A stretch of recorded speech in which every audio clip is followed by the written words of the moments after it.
Hi friends, मेरा नाम है ब्रिजेश और टेक इनोवेशन के पहले वीडियो में आज का टॉपिक है चैट जीपीटी।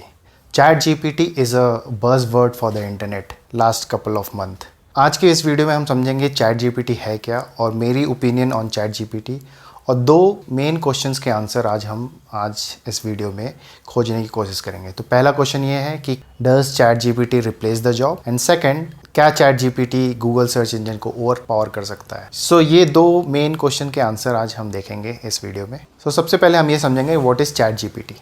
चैट जीपीटी इस एक एआई सिस्टम है जिसको कई सारे डेटा के साथ ट्रेन किया गया है। अभी तक 175 बिलियंस पैरामीटर्स के साथ इसको ट्रेन किया गया है, और जो चैट जीपीटी 4 आने वाला है उसको 100 ट्रिलियन डेटा के साथ, 100 ट्रिलियन पैरामीटर्स के साथ ट्रेन किया जाएगा, जो कि ऑलमोस्ट 500 टाइम्स है चैट जीपीटी 3 से GPT 4। But what is mean by 175 billion parameters? 175 billion parameters आप ऐसे समझ सकते हो कि 350 जीबी डेटा के आसपास 350 जीबी डेटा को फीड कराया गया है एक बड़े से न्यूरल नेट में। तो neural network I will talk about in my different videos. अभी क्या है, चैट जीपीटी को 175 बिलियंस रिकॉर्ड से ट्रेन किया गया है, जो कि ऑलमोस्ट आप समझ सकते हो कि एक विकीपीडिया का जो टोटल है वो 800 जीबी का है। तो आई थिंक इसने अभी विकीपीडिया को भी पूरा लर्न नहीं किया है, तो यू कैन इमेजिन कि अभी इसमें बहुत कुछ इन्फॉर्मेशन मिसिंग है फर्स्ट। बट 100 ट्रिलियंस जब रिकॉर्ड आएंगे तो I think this would be a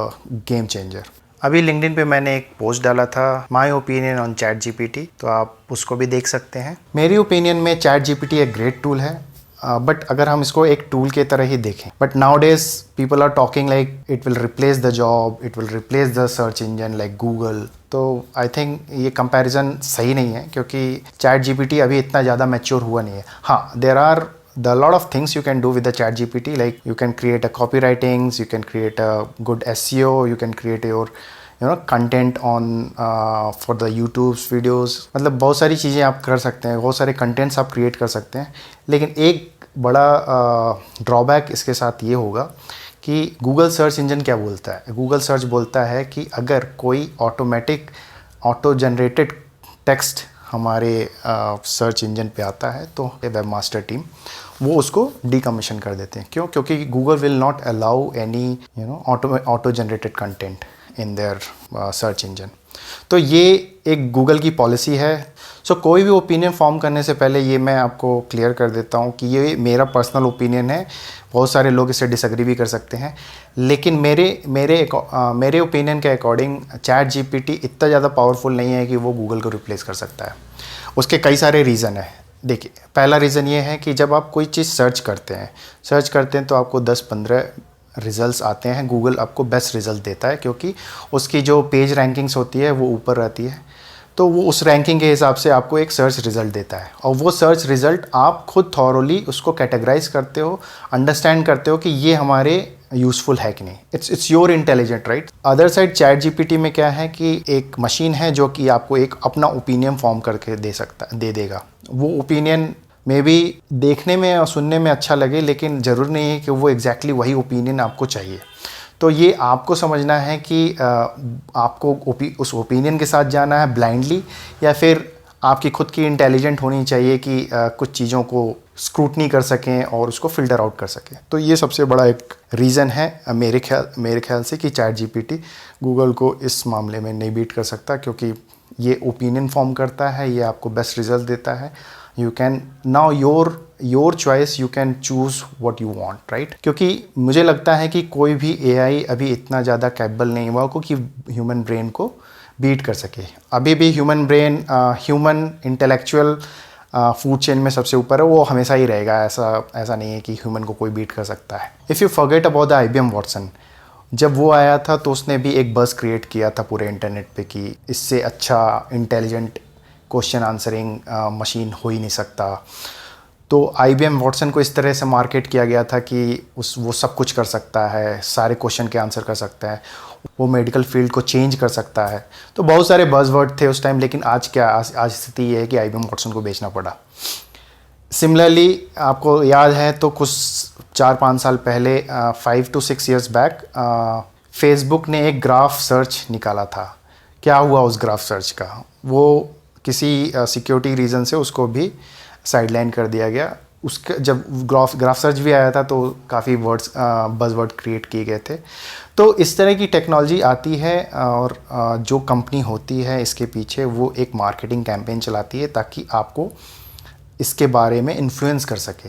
अब मैं इसका बिजनेस एस्पेक्ट बताता हूँ आपको। हो क्या रहा है कि पिछले 15 साल से माइक्रोसॉफ्ट ने आज तक कुछ नया फोड़ा नहीं है। अभी माइक्रोसॉफ्ट का सबसे बड़ा रेवेन्यू सोर्स है एज्योर, जो कि I think it's a great product. अगर इसी तरीके से वो ग्रो होता है तो डेफिनेटली AWS को पीछे कर सकता है। एज्योर के पास इतना पोटेंशियल है कि वो AWS को भी बीट कर सकता है। तो माइक्रोसॉफ्ट का सबसे बड़ा रेवेन्यू सोर्स एज्योर है। उसके बाद विंडोज़ के प्रोडक्ट्स आ गए, जैसे ऑफिस है, फिर उसका विंडोज़ 360 है, फिर उसके और भी कई सारे प्रोडक्ट्स हैं जो कि उसके इकोसिस्टम के हैं जो रेवेन्यू जनरेट करते हैं। लेकिन अभी 40% आई थिंक एज्योर ही सबसे ज़्यादा रेवेन्यू जनरेट करता है। एक बिंग भी सर्च इंजन है जो कि इतना ज़्यादा चला नहीं। आई मीन माइक्रोसॉफ्ट ने काफ़ी पॉपुलर करने की कोशिश की थी लेकिन इतना ज़्यादा पॉपुलर हो नहीं पाया। आज भी अगर देखा जाए तो 93 to 94% search space Google own करता है। उसको अभी तक किसी ने नहीं बीट किया, तो I think it's a monopoly for Google. बचे 7-8% में काफ़ी सारे सर्च इंजन आ जाते हैं आपके। बिंग है, फिर चाइना का बाइडू है, फिर YOL AOL है, फिर आपका याहू भी आ जाता है। याहू एक समय बहुत पॉपुलर सर्च इंजन हुआ करता था लेकिन गूगल ने उसको काफ़ी पहले ही बीट कर दिया था। तो इस टाइप से काफ़ी माइक्रोसॉफ्ट ने काफ़ी कुछ करने की कोशिश की लेकिन उस मार्केट को बहुत ज़्यादा कैप्चर कर नहीं पाया उस सेंस में। बट रिसेंटली माइक्रोसॉफ्ट ने लास्ट 4-5 ईयर से जब से सत्या नडेला CEO बने हैं, उन्होंने काफ़ी कुछ माइक्रोसॉफ्ट में चेंज करने की कोशिश की है। लाइक उन्होंने काफ़ी स्ट्रेटेजिकली तरीके से कंपनी एक्वायर करने जैसे गिटहब को उन्होंने एक्वायर किया, जो कि एक बहुत बड़ी कम्युनिटी रिपोजिटरी थी कोड के लिए। अभी उन्होंने उसी के ऊपर एक कोपायलट सॉफ्टवेयर बनाया है जो कि ऑटो कोड जनरेट करता है, which is doing very good. I think lot of times you can save with the Copilot. और फिर उन्होंने कैगल को एक्वायर कर लिया, फिर लिंक्डइन एक्वायर कर लिया। तो बहुत सारे अच्छे स्ट्रैटेजिक तरीके से उन्होंने कंपनी एक्वायर की है जिसका उन्हें फ़ायदा मिल रहा है। और अब वो चाहते हैं कि नेक्स्ट फेज़ जो AI का आने वाला है वो उसमें किसी भी तरीके से पीछे नहीं रहना चाहते। तो अभी उन्होंने $10 बिलियन की OpenAI को फंडिंग की है ताकि वो ChatGPT को अच्छे से एक्सप्लॉइट कर सके और अपने कई सारे प्रोडक्ट में उसका यूज़ कर सके। सो माइक्रोसॉफ्ट जानता है कि नेक्स्ट 10 इयर्स जो होने वाला है वो AI का होने वाला है, तो वो उस चीज़ को बहुत अच्छी तरीके से एक्सप्लॉइट करना चाहता है और इसीलिए उसने $10 बिलियन की फंडिंग रेस की है OpenAI को फॉर ChatGPT, जिसमें उन्होंने 75% का स्टेक लिया है। और जब तक वो 10 बिलियन रिकवर नहीं हो जाता ChatGPT के रेवेन्यू से, वो तब तक 75% रेवेन्यू होल्ड करेंगे। And then once the 10 billions is done, then they will reduce their revenue margins to 49%. So उसके बाद 51% OpenAI का ChatGPT रह जाएगा। तो आई थिंक इस चीज़ को पूरा एक मार्केटिंग गिमिक बना दिया गया है। मैं मार्केटिंग गिमिक इसलिए बोल रहा हूँ क्योंकि मैं आपको एक इंसिडेंट बताता हूँ। अभी कुछ दिन पहले, एक हफ्ते पहले मेरे भाई का फ़ोन आता है। वो एक सरकारी नौकरी करता है। He is not a very gadget freak और इंटरनेट से ज़्यादा, उसको ऑब्वियसली न्यूज़ फॉलो करता है लेकिन बहुत ज़्यादा टेक्नोलॉजी ओरिएंटेड नहीं। तो वो मुझे फ़ोन करके कहता है कि ChatGPT करके कुछ आया है। तो तब मुझे समझ में आएगा एक एंड यूज़र तक कैसे इस बात को डिलीवर किया गया है। बहुत सारे न्यूज़ चैनल ने ChatGPT के बारे में बात की है, बहुत सारे टेक एक्सपर्ट ने ChatGPT के बारे में बात की है, लेकिन मैं आपको 2 ऐसे एक्सपर्ट के बारे में बताता हूँ जिनका ओपिनियन आई थिंक थोड़ा सा अलग है। तो एक है एंड्रयू एनजी। आई थिंक कभी ना कभी किसी न किसी तरीके से आपने इनका कोर्स ज़रूर पढ़ा होगा। ये मशीन लर्निंग के एक्सपर्ट हैं। और दूसरे हैं यान, जिन्हें हम फादर ऑफ AI भी कहते हैं। एंड्रयू एनजी ने रिसेंटली अभी एक ब्लॉग पोस्ट किया है जहाँ उन्होंने मेंशन किया है कि today's LLM may be confidently hallucinate the answer and making the result misleading. I think you can go through this blog, I can put in my description box, जहाँ इन्होंने काफ़ी कुछ डिटेल तरीके से LLM मॉडल के बारे में बताया है। और यान ने भी अपना एक ब्लॉग पोस्ट डाला है जहाँ पे उन्होंने लिखा है इट्स नथिंग रेवोल्यूशनरी, और उन्होंने ये भी बोला है कि such data driven AI system have been build in the past for many companies and the research labs. So ऐसा नहीं है कि ये कुछ नया है और कुछ जादू कर रहा है।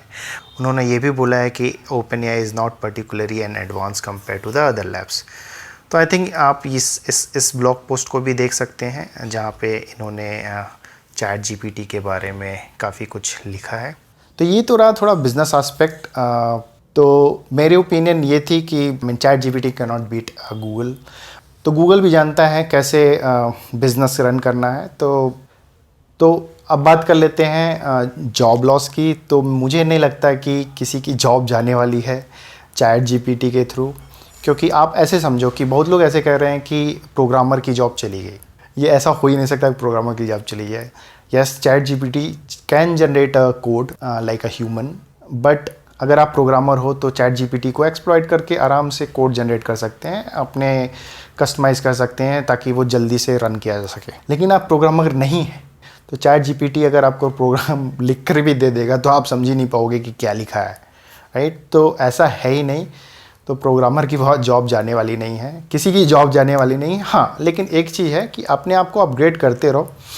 तो अगर आप अपने स्किल को हमेशा अपग्रेड करते रहेंगे, न्यू ट्रेंड्स टेक्नोलॉजीज़ के साथ आप लाइन अप रहेंगे, क्या चल रहा है हमेशा उस चीज़ पे ध्यान रखते रहेंगे, तो मुझे नहीं लगता कि किसी की जॉब जाने वाली है। हाँ, मेहनत तो करनी पड़ेगी।